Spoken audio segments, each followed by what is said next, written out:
For those of you who have been here before, you might recognize the name Horenkamp. My daughter Beth has been given these talks for a few times, and we were talking about it, and we're talking about Lancaster Story Slam, and the amount of excitement and enthusiasm that she gave for this crowd and this event was sort of contagious. So I decided, I'd take a shot at it. So I'm up here today. I had to get over a huge hurdle. In a previous life, I had given a series of talks, and anything that could go wrong went wrong during those talks. So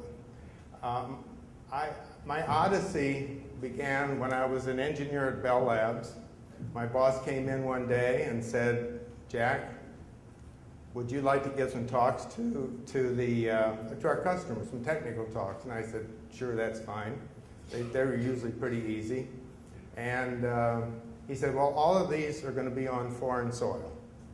So 2 weeks later, I'm on a trip, and I'm going over to London. And that talk actually goes really well. Next time I go to Paris.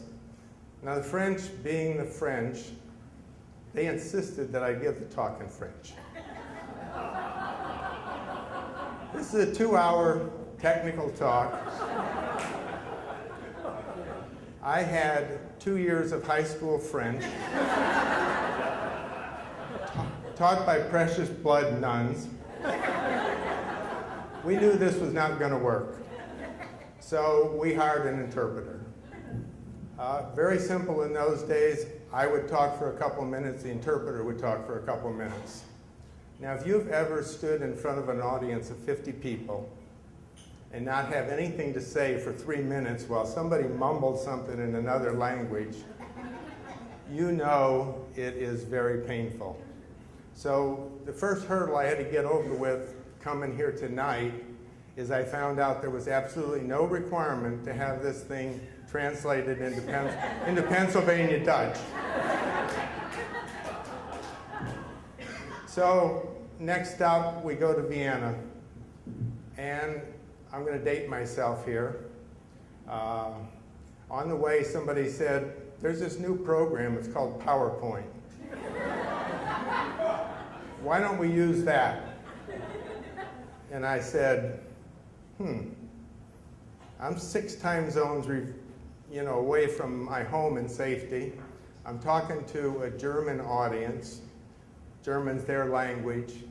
And we're going to experiment with a new program. Sounds like a plan. Slide 1 goes up.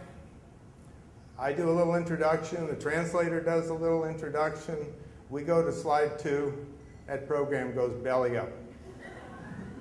Now, technical term for belly up is the thing died. I was screwed. We were never going to get to slide number 2. So when I found out that you guys don't allow any of that stuff, I said, that is beautiful. Okay, a couple more stops in Europe, and they said, well, why don't we take on the rest of the world? So I'm now heading for Auckland, New Zealand. 16 time zones later, 24 hours on planes. We arrive, rent a car, I get in, and somebody put the steering wheel on the passenger side of the car. What's with that? And they make you drive on the wrong side of the street after 24 hours on a plane. I got lost. I made a bad turn, nearly getting killed because I went in the right lane, which turned out to be the wrong lane. But Manheim Township, Lancaster, same time zone, no problem there.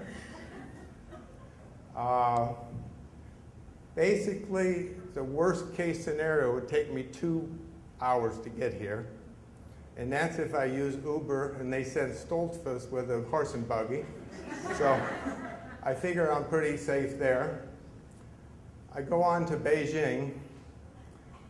they feed me some animal parts there that I don't even think they use in Scrapple.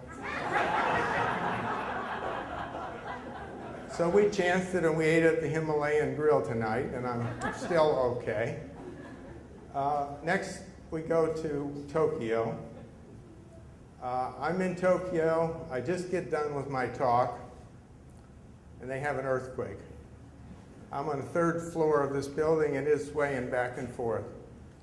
Well, there was no tremors last month when I was here. We're on the first floor. I think I'm safe there. Okay, final stop, Bangalore, India. This is a very busy airport. All the domestic flights come in during the day. The international flights come in at night. So I'm arriving at 2 in the morning. Now, my vision is I'm going to get there, I'm going to go through customs. Some seedy guy is going to pick me up in a rickshaw and transport me into a scene from Slumdog Millionaire. Much to my surprise, okay, good thing it's the last part of the talk, I get met by an entourage. I have a guide, I have a chauffeur, I have a vice president of the company that we're visiting, I have 2 beautiful women in saris. So I get a great welcome. Okay, the next day, it turns out this talk is going to be the second of 2 days.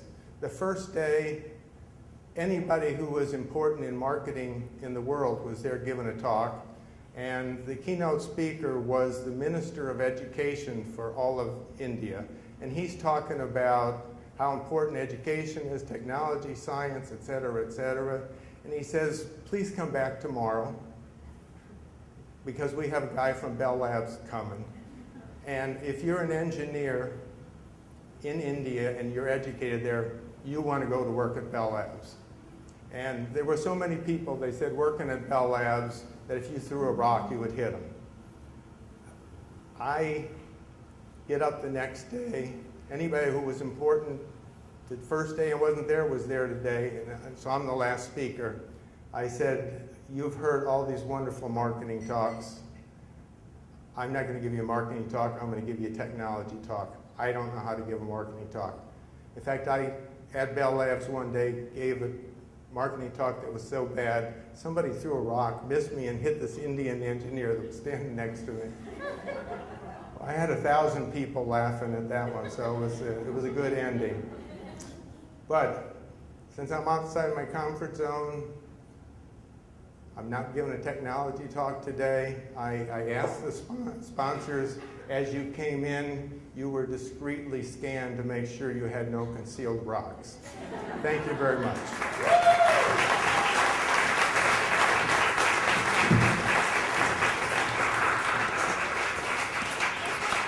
Thank you. Nice job, sir. Yeah.